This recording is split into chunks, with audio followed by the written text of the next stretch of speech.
Hello बच्चों, कैसे हैं आप सभी लोग अच्छे होंगे। ये एकेडमी के प्लेटफॉर्म पर जैसा कि आप लोग जानते हैं क्वेश्चन आंसर सेशन चल रहा है। ये आप लोगों के लिए बहुत ही बेनिफिशियल, बहुत लाभकारी है। तो आज भी ये क्वेश्चन और सेशन में हम क्वेश्चन पर बातें करेंगे और इस तरह से आइए, फर्स्ट क्वेश्चन आपके सामने है। Which article of the constitution of India says no child below the age of 14 years shall be employed to work in any factory or mine or engaged in any other hazardous employment। इसमें first question में कहा गया है भारतीय संविधान का कौन सा अनुच्छेद है जो 14 वर्ष से कम उम्र के बच्चों को कहीं भी हैजार्डस प्लेसेस, खतरनाक स्थान पर, जैसे कोई माइंस हो, कोई फैक्ट्री हो, उसमें इनको नियोजित करने से, उनको काम करने के लिए लगाने से रोकता है। तो भारत के संविधान का कौन सा अनुच्छेद, कौन सा आर्टिकल है जो बिलो 14 ईयर, 14 वर्ष से कम उम्र के बच्चों को कहीं कारखाने, खान या ऐसे खतरनाक प्लेसेस पर नियोजित करने, लगाने, काम करने से रोकता है। आइए देखा जाए, ऑप्शन क्या है? आर्टिकल 24। देखिए, भारतीय संविधान का आर्टिकल 23 एंड 24 है राइट अगेंस्ट एक्सप्लॉयटेशन, शोषण के विरुद्ध अधिकार।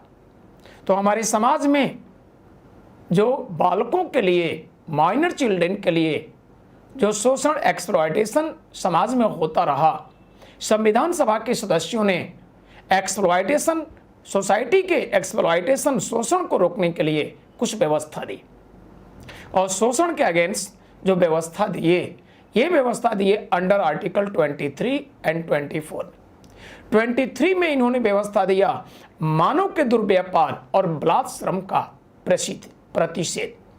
तो हमारे भारतीय समाज में मानव के साथ जो दुर्व्यापार होता रहा और बलात्कार श्रम, यानी एक तरह से देखा जाए दास्ता, गुलाम बनाकर या इस तरह से गलत ढंग से इनके साथ व्यवहार करके, या ये कहिए किसी भी तरह से शोषण करने की जो व्यवस्था थी, ये मानवता के अगेंस्ट गुलाम बनाकर काम लेना या काम लेकर मजदूरी न देना।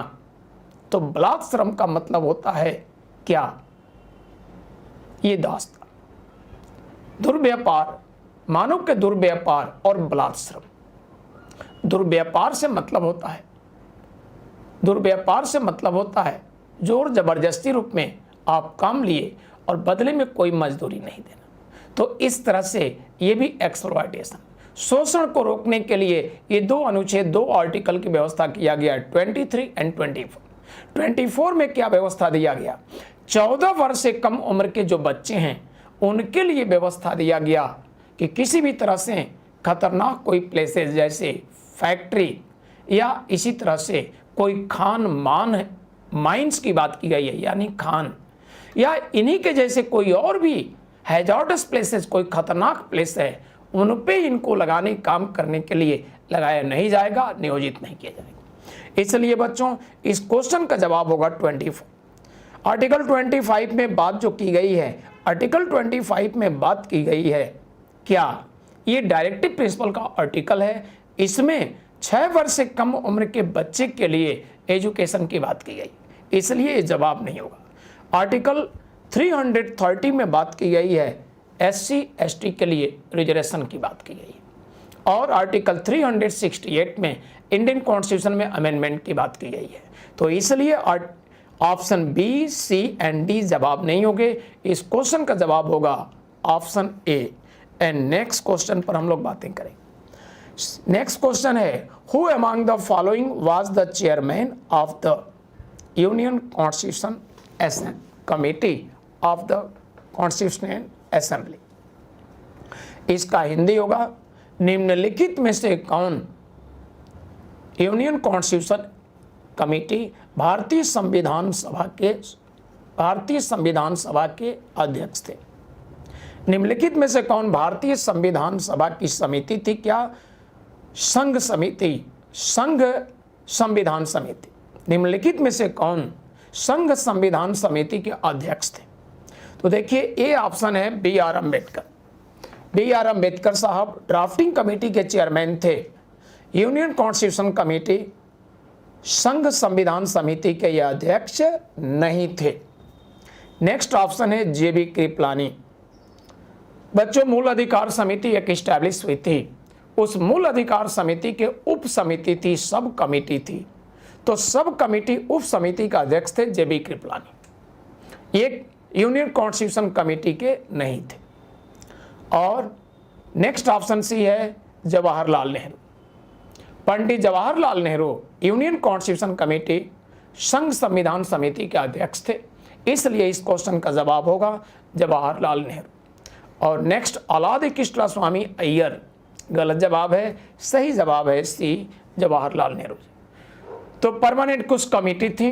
परमानेंट कमेटी में जैसे कमेटी फॉर स्टेट, ठीक है, यानी राज्यों के लिए समिति, यूनियन पावर कमेटी, संघ शक्ति समिति, यूनियन कॉन्स्टिट्यूशनल कमेटी, संघ संविधान समिति, इन तीनों कमेटी के चेयरमैन थे पंडित जवाहरलाल नेहरू। और कमेटी थी फंडामेंटल राइट्स कमेटी, यानी मूल अधिकार समिति। तो fundamental rights and minorities committee, मूल अधिकार और अल्पसंख्यक समिति के अध्यक्ष थे सरदार वल्लभ भाई पटेल। नेक्स्ट कमेटी थी प्रोविंशियल कॉन्स्टिट्यूशनल कमेटी, प्रांतीय संविधान समिति। इसके भी चेयरमैन, इन दोनों कमेटी के चेयरमैन थे सरदार वल्लभ भाई पटेल। और नेक्स्ट कमेटी, सिक्स्थ कमेटी जो थी, ये थी रूल एंड प्रोसीजर कमेटी, नियम और प्रक्रिया समिति। और नेक्स्ट कमेटी थी स्टीयरिंग कमेटी, संचालन समिति। तो इन दोनों समिति के हेड हुआ करते थे डॉक्टर राजेंद्र प्रसाद। कौन कौन committee? Rule and procedure committee, Hindi में कहेंगे नियम और प्रक्रिया समिति, स्टीयरिंग कमेटी, संचालन समिति। इन दोनों कमेटी के हेड थे डॉक्टर राजेंद्र प्रसाद। और नेक्स्ट कमेटी ड्राफ्टिंग कमेटी, प्रारूप समिति के हेड डॉक्टर भीमराव अम्बेडकर। तो ये 8 कमेटी मैंने बताया। इन सभी कमेटी के चेयरमैन आपने सुना, बट इनमें से 3 कमेटी के चेयरमैन थे पंडित जवाहरलाल नेहरू। क्वेश्चन में है यूनियन कॉन्स्टिट्यूशनल कमेटी, संघ संविधान समिति, इसके चेयरमैन, तो इसके चेयरमैन जवाहरलाल नेहरू हो गया। नेक्स्ट की बात किया जाए, और नेक्स्ट की बात किया जाए थर्ड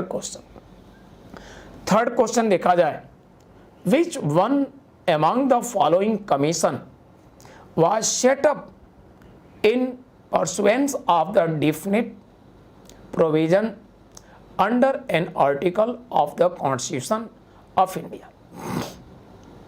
भारत के संविधान में संविधान के किसी अनुच्छेद में किस आयोग का, किस कमीशन की व्यवस्था दिया गया, यानी निश्चित रूप से किसी अनुच्छेद में व्यवस्था इनमें से कौन सा है। तो देखिए सबसे पहले दिया है यूनिवर्सिटी ग्रांट कमीशन, यूजीसी, जिसे हम लोग शॉर्ट में कहते हैं यूनिवर्सिटी ग्रांट कमीशन। विश्वविद्यालय अनुदान आयोग हमारे देश में, संविधान के किसी अनुच्छेद में इसकी चर्चा नहीं है, इसलिए ऑप्शन गलत है। आगे दिया है नेशनल ह्यूमन राइट कमीशन, ये भी नहीं है किसी आर्टिकल में चर्चा, संविधान बनने के बाद ये सब आए, ये भी जवाब गलत है। सी ऑप्शन है इलेक्शन कमीशन, हिंदी होगा निर्वाचन आयोग। तो ये ऑप्शन है विश्वविद्यालय अनुदान आयोग यूजीसी। बी है राष्ट्रीय मानवाधिकार आयोग, नेशनल ह्यूमन राइट कमीशन, ये भी जवाब नहीं होगा, संविधान के किसी अनुच्छेद में दोनों नहीं है। तीसरा यानी सी इलेक्शन कमीशन, ये जवाब होगा क्योंकि इंडियन कॉन्स्टिट्यूशन के अंडर आर्टिकल 324 टू 329, यानी भारतीय संविधान के अनुच्छेद 324 से लेकर अनुच्छेद 329 में व्यवस्था क्या है, निर्वाचन आयोग, इलेक्शन कमीशन। इसलिए क्वेश्चन जो पूछा गया है कि संविधान के निश्चित रूप से किसी अनुच्छेद में व्यवस्था हो, इनमें से कौन सा आयोग, तो इसलिए आपके इस क्वेश्चन का जवाब होगा इलेक्शन कमीशन। नेक्स्ट दिया गया है सेंट्रल विजिलेंस कमीशन। बच्चों ये भी व्यवस्था संविधान में ओरिजिनली नहीं, किसी आर्टिकल में नहीं, बाद में आया, तो ये भी जवाब नहीं, जवाब होगा इलेक्शन कमीशन। आप सभी जानते होंगे election commission under article 324 to 329 provision है, और इलेक्शन कमीशन इसलिए एक कॉन्स्टिट्यूशनल बॉडी, एक संवैधानिक निकाय। बच्चों आप जानते होंगे लोकतंत्र में, डेमोक्रेसी में राजनीतिक दलों का बड़ा महत्व होता है, और लोकतंत्र में कहीं उससे ज्यादा महत्व होता है इलेक्शन का, निर्वाचन का, क्योंकि इलेक्टेड पर्सन ही हमारे देश के शासन की बागडोर संभालते हैं। लोकसभा राज्यसभा के जो सदस्य हैं उन्हीं में से मंत्री होते हैं, और वही देश के शासन की बागडोर संभालते हैं, और उस काउंसिल ऑफ मिनिस्ट्री मंत्री परिषद के हेड होते हैं प्रधानमंत्री। तो इस तरह से लोकतांत्रिक व्यवस्था में इलेक्शन निर्वाचन का बहुत ही महत्व होता है, और इस इलेक्शन निर्वाचन की व्यवस्था को कौन संभालता है? Election commission. इस प्रकार से यहाँ से सभी व्यवस्थाएं डिसाइड होती हैं, निर्धारित होती हैं, और सभी कुछ अच्छे ढंग से चलता है। आर्टिकल 324 पार्ट फर्स्ट में कहा गया है कि भारत में एक निर्वाचन आयोग होगा जिसमें एक मुख्य निर्वाचन आयुक्त तथा उतने अन्य निर्वाचन आयुक्त होंगे जितना समय समय से राष्ट्रपति नियुक्त करना जरूरी समझे। तो ये ओरिजिनली कॉन्स्टिट्यूशन के अंडर आर्टिकल 324 पार्ट फर्स्ट कहा गया है कि इसमें भारत में एक इलेक्शन कमीशन, और उस इलेक्शन कमीशन में एक चीफ इलेक्शन कमिश्नर और अन्य अदर उतने इलेक्शन कमिश्नर्स होंगे जितना राष्ट्रपति जरूरी समझे। तो शुरू में इलेक्शन कमीशन में एक चीफ इलेक्शन कमिश्नर होते थे, बाद में ये व्यवस्था बदला, और बदलते हुए आज एक chief election commissioner and 2 other election commissioners हैं। यानी election commission at present multi member हैं, यानी ये कहा जाए कई 3 सदस्यों की एक निकाय है, मल्टी मेंबर, और ये काम कर रही है। तो इलेक्शन कमीशन आज निदेशन, डायरेक्शन, सुपरविजन, अधीक्षण एंड कंट्रोल तीनों काम करता है। तो इलेक्शन से संबंधित किसी भी तरह से डायरेक्शन हो, सुपरविजन, अधीक्षण हो, और साथ साथ कंट्रोल करने का ये सभी कुछ। इलेक्शन कमीशन के पास स्वयं ये काम कराने के लिए इतनी बड़ी बॉडी नहीं है, इसलिए जब इलेक्शन होना है तो प्रेसिडेंट सेंटर के मामले में Lok Sabha, Rajya Sabha, president, vice president etcetera election है, तो प्रेसिडेंट अनाउंस करता है लोकसभा, राज्यसभा एटसेट्रा इलेक्शन, और इसके बाद से इलेक्शन कमीशन अपना काम शुरू करती है। तो बहुत सारे काम हैं जिसमें डायरेक्शन देना, सुपरविजन करना, कंट्रोल करना, और कितने एम्प्लॉइज की ज़रूरत है, कर्मचारी कितने फोर्सेज की ज़रूरत है, ये इलेक्शन कमीशन इंडिया गवर्नमेंट से डिमांड करती है, और इलेक्शन कमीशन इनके डिमांड, इनकी मांग और इनकी ज़रूरत, रिक्वायरमेंट को फुलफिल करती है। इस प्रकार से मैंने अभी बताया कि स्वयं इतनी बड़ी रिजर्व बॉडी इलेक्शन कमीशन के पास नहीं है। ये रिक्वायरमेंट, ज़रूरत को देखते हुए जब भी इलेक्शन होना है ये सरकार से डिमांड करते हैं, और सरकार इनकी ज़रूरत, आवश्यकता को पूरी करती है, और इस तरह से इतनी बड़ी जिम्मेदारी को अच्छे से संभालते हैं। क्वेश्चन का जवाब है इसलिए C, election commission. Next question पर हम लोग बातें करें। Consider the following statements. First होगा free and compulsory education to the children of 6 to 14 years age group by the state by the 76th amendment to the Constitution of India। अर्थात इसका मतलब है कि 76वें संशोधन के द्वारा 6 से 14 वर्ष के ग्रुप के बच्चों के लिए कंपलसरी एजुकेशन की व्यवस्था की गई। बच्चों ये स्टेटमेंट गलत है। स्टेटमेंट इसलिए गलत है कि 6 वर्ष से 14 वर्ष के बच्चों की जो एजुकेशन की बात की गई, ये अटल बिहारी वाजपेयी की सरकार ने काम किया, और 76 अमेंडमेंट से नहीं, 86 अमेंडमेंट, 86वां संशोधन अधिनियम 86 अमेंडमेंट। और 86 अमेंडमेंट जो आपके अभियान में कंप्यूटर एजुकेशन की बात की गई है, और विशेष रूप से सर्व शिक्षा अभियान ग्रामीण क्षेत्रों के लिए ही सरकार ये प्रोग्राम शुरू किया। नेक्स्ट देखें, third statement, education was included in the concurrent list by the 42nd amendment 1976 to the constitution of India. बिल्कुल सही है। यानी इसमें कहा गया है कि समवर्ती सूची में, भारत के संविधान के समवर्ती सूची में 42वें संशोधन 42 यानी 42वें संशोधन अधिनियम 1976 द्वारा किया गया। सही जवाब है। आपके देश भारत में इंदिरा गांधी जी की सरकार थी और इंदिरा गांधी की सरकार ने इंडियन कॉन्स्टिट्यूशन में अमेंडमेंट किया, 42nd अमेंडमेंट। और बाय दिस अमेंडमेंट, इस संशोधन के द्वारा इंदिरा सरकार ने राय सूची के कुछ विषय निकालकर समवर्ती सूची में, यानी कुछ विषय यहां से रिमूव कर दिया, हटा दिया और उस स्टेट लिस्ट के विषय को कॉन्करेंट में डाला। तो एजुकेशन भी एक विषय था स्टेट लिस्ट राय सूची में, उसको हटा करके और इंदिरा जी की सरकार ने कहां डाल दिया, कॉन्करेंट लिस्ट। इसलिए स्टेटमेंट 3 बिल्कुल सत्य है। बाई 42nd अमेंडमेंट 1976 इसको समवर्ती सूची कॉन्करेंट लिस्ट में डाला गया। ये व्यवस्था बिल्कुल सही है। इसलिए स्टेटमेंट 2 एंड स्टेटमेंट 3 बिल्कुल सही है। इसलिए इस क्वेश्चन का जवाब होगा सी। क्लियर बच्चों? मेरे ख्याल से यहां कोई डाउट नहीं रहा। सभी स्टेटमेंट पर मैंने डिस्कस किया और सभी समझ गए होंगे। ऑप्शन होगा सी। नेक्स्ट क्वेश्चन हम लोग देखते हैं और नेक्स्ट क्वेश्चन होगा ये, नेक्स्ट क्वेश्चन 5। देखिए, इसमें दिया गया है an amendment to the constitution, an amendment to the constitution, an amendment to the constitution of India can be initiated by an introduction of the bill in the Lok Sabha only.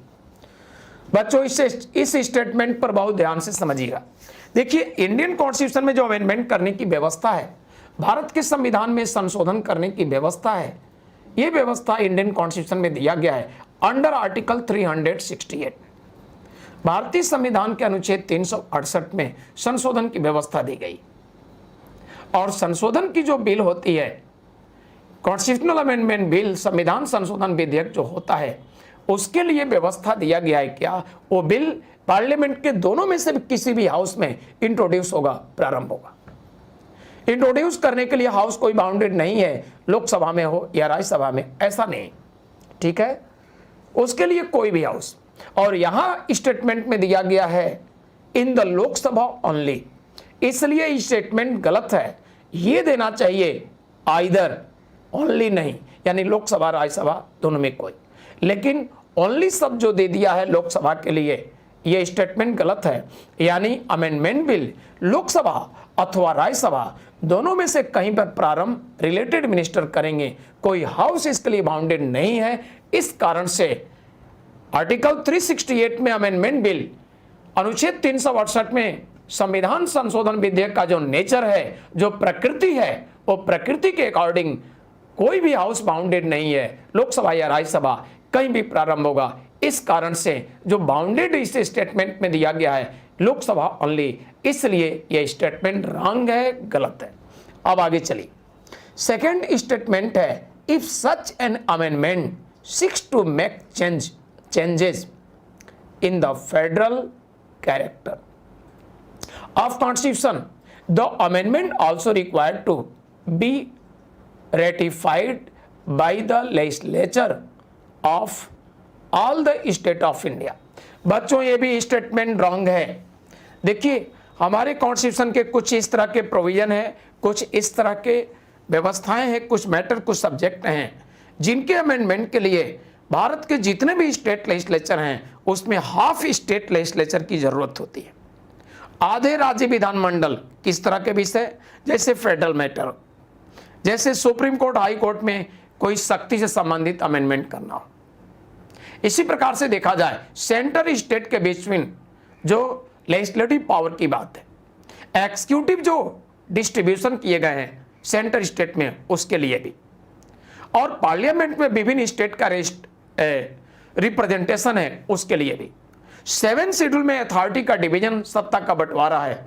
ये जितने matter मैंने चर्चा किया, अगर इन मैटर सब्जेक्ट में कोई changing करना है तो पार्लियामेंट के दोनों हाउसेस से सेपरेट स्पेशल मेजॉरिटी चाहिए। और जितने भी सब्जेक्ट की मैंने बात किया, इनमें से कहीं भी चेंजिंग करना है तो पार्लियामेंट के दोनों हाउसेस से सेपरेट स्पेशल मेजॉरिटी तो चाहिए ही। इसी के साथ साथ और क्या चाहिए, और ये चाहिए इसी के साथ साथ कि भारत के हाफ स्टेट लेजिस्लेचर का बाई सिंपल मेजॉरिटी सपोर्ट चाहिए। लेकिन यहां पर हाफ स्टेट लेजिस्लेचर नहीं है, यहां पर क्या दिया गया है, यहां पर दिया गया है legislature of all the states of India. तो ऑल स्टेट की बात किया गया है, इसलिए स्टेटमेंट रॉन्ग है। आप समझ गए? तो पहला भी स्टेटमेंट रॉन्ग है, दूसरा भी रॉन्ग है, इसलिए क्वेश्चन का जवाब होगा D, neither first nor second. आइए नेक्स्ट क्वेश्चन। नेक्स्ट क्वेश्चन है, in the constitution of India promotion of international peace and security is included in the. बच्चों, डायरेक्टिव प्रिंसिपल का आर्टिकल है 51, भारतीय संविधान का अनुच्छेद है 51। इस अनुच्छेद में कहा गया है इंटरनेशनल पीस एंड सिक्योरिटी, अंतरराष्ट्रीय शांति और सुरक्षा की बात।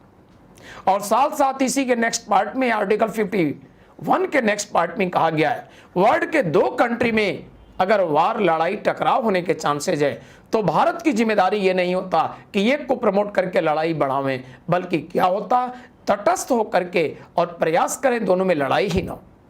आगे कहा गया है इंटरनेशनल जो भी इंस्टीट्यूशन बॉडीज हैं उनके रूल रेगुलेशन मानक हैं उनको ध्यान में रखा जाए, उनको फॉलो किया जाए। अर्थात इन सभी बातों से प्रूफ होता है कि हमारा संविधानी डायरेक्शन निर्देश देता है कि विश्व में किसी भी तरह से वार, लड़ाई न हो, उन सारे डायरेक्शन निर्देश को देता है। पीस एंड सिक्योरिटी की बात की ये इसमें करता है। तो पीस एंड सिक्योरिटी की बात जो की गई है, इंटरनेशनल पीस एंड सिक्योरिटी, अंतरराष्ट्रीय शांति सुरक्षा, वो किया गया आर्टिकल 51। और आर्टिकल 36 to 51 किसमें आते हैं, डायरेक्टिव प्रिंसिपल में। इसलिए निदेशक तत्व, डायरेक्टिव प्रिंसिपल इस क्वेश्चन का जवाब होगा। और ऑप्शन ए है प्रियम्बल टू द कॉन्स्टिट्यूशन, गलत जवाब है। बी है directive principle of state policy, यही सही जवाब होगा। सी फंडामेंटल ड्यूटीज, ये भी नहीं। और डी है 9th शेड्यूल, ये भी गलत जवाब है। आइए बच्चों, अब सही जवाब मिल गया B option, directive principle of state policy, राज्य के नीति निदेशक तत्व। Next question, the ideal of welfare state in the Indian constitution is enshrined in its. देखिए, वेलफेयर स्टेट एक आइडियल के रूप में आखिर संविधान की कौन सी व्यवस्था है जिसमें पाया जाता है, तो आपका सही जवाब होगा directive principle of state policy. देखिए, वेलफेयर स्टेट कल्याण करने के बाद भारत राज्य को जो एक निर्देश मिला है कल्याणकारी राज्य में, यानी भारत में जो भी गरीब हैं, दबे कुचले हैं, उनकी स्थिति हालात को सुधार करके एक अच्छी स्थिति में लाना, यानी जो भी कष्ट मुसीबत उनके दामन में है उनको नचोड़ कर फेंक देना और जीवन में खुशियां लाना, ये आइडियल, ये वेलफेयर कल्याण करने का जो आदर्श है एक किसमें है, डायरेक्टिव प्रिंसिपल। और उसके एविडेंस सबूत भी मिलते हैं। डायरेक्टिव प्रिंसिपल के ही आर्टिकल 38 में कहा गया है social, political and economical justice, सामाजिक आर्थिक न्याय की बात की गई है, इंडिया स्टेट को जिम्मेदारी है। आर्टिकल 39 के पार्ट फर्स्ट में कहा गया है स्त्री हो या पुरुष, अगर दोनों के जीव को पार्जन की बात है तो कोई भेदभाव नहीं, समान होगा। नेक्स्ट कहा गया है कि किसी भी तरह से रिसोर्सेज जो हैं भौतिक, उनको आम जनता के हित में यूज होना चाहिए, पर्सनल इंटरेस्ट में इस्तेमाल नहीं, ये भी वेलफेयर की बात है।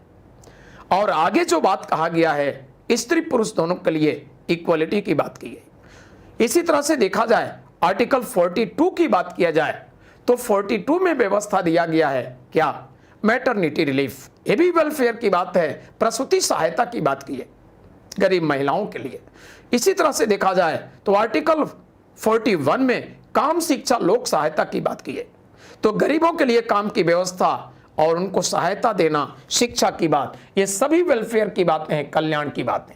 आर्टिकल 46 में SC ST के प्रमोशन की बात की गई है, उनके समाज में उत्थान करने की बात, और सरकार उनके लिए प्रयास भी अनेक की है और समाज में उनका प्रमोशन भी हुआ है। तो डायरेक्टिव प्रिंसिपल के ऐसे कई आर्टिकल हैं जो एविडेंस के रूप में हैं, ये वेलफेयर इनका एक आइडियल है। इसी के साथ बच्चों नेक्स्ट क्वेश्चन, ये नेक्स्ट है, consider the following statements with reference to the constitution of India, the directive principles of state policy constitute limitation upon. तो डायरेक्टिव प्रिंसिपल यानी भारतीय संविधान के निदेशक तत्व जो सीमांकन करता है, लिमिटेशन की बात है, उनके बारे में पूछ रहा है। देखिए, भारत का संविधान लिमिटेशन के लिए दिया है पॉइंट फर्स्ट लेजिस्लेटिव फंक्शन विधायी कार्य, सेकंड एग्जीक्यूटिव फंक्शन कार्यकारी कार्य। बच्चों ध्यान दीजिए, डायरेक्टिव प्रिंसिपल किसी भी तरह से हमारे देश के संविधान में जो विधायी कार्य हैं उन पर रोक नहीं लगाता, एग्जीक्यूटिव वर्क हैं उन पर रोक नहीं लगाता। इसलिए इसमें जो दिया गया है फर्स्ट और सेकंड दोनों कार्य ये दोनों ही गलत दिए गए, इसलिए ए ऑप्शन गलत होगा, बी ये भी गलत होगा, सी दिया गया है ये 1 और 2 ये भी गलत होगा, दोनों में से किसी पर नहीं करता है। डी है नाइदर 1 नॉर 2, यही सही जवाब है। यानी लेजिस्लेटिव फंक्शन पर भी कोई लिमिटेशन इसका नहीं है और एग्जीक्यूटिव फंक्शन पर भी कोई इसका लिमिटेशन नहीं है, ये वेलफेयर की बात करता है। तो इसी के साथ बच्चों आज का क्वेश्चन आंसर सेशन कहा जाए ये समाप्त होता है और इस प्रकार से हम लोग अब इसी क्रम में आगे बातें करेंगे नेक्स्ट क्वेश्चन आंसर सेशन में। आज का सेशन यहीं समाप्त होता है। एक बात मैं बता दूंगा आप लोगों को, ई एकेडमी के प्लेटफॉर्म पर जो पॉलिटी का IAS PCS के लिए मॉड्यूल क्लास आ रहा है, आप जानते होंगे शायद इन्फॉर्मेशन आपको होगा, 10 अगस्त से 10 अगस्त से पॉलिटी का IAS PCS PT cum mains के लिए मॉड्यूल्स क्लास आ रहा है। और दूसरी चीज इसी के साथ साथ SI के लिए जैसे आप देख रहे हैं UP SI, Bihar SI, Madhya Pradesh SI, Uttarakhand SI, अनेक राज्यों से बहुत बड़ी वैकेंसीज आ रहे हैं।